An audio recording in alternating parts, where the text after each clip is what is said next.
তুমি আমার উপরে থাকো ঠিক আছে।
Sudah semua kalau nggak kesini.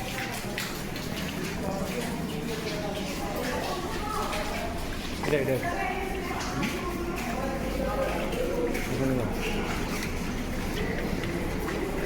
দাদা কি হয়েছে? আমি আইআরএস মেটেক সলিউশন স্টাফ। অনেকদিন ধরে এই চালগুলো খোলা আছে কিন্তু ঠিক করা হয়নি, এই জন্য আজকে বৃষ্টিটা বেশি এসেছে, তার জন্য আমাদের ফার্মেসিতে জল ঢুকেছে অনেকগুলো কোটি টাকার, দূরে কোটি টাকার ইঞ্জেকশন মেডিসিন এগুলো নষ্ট হয়ে গেছে।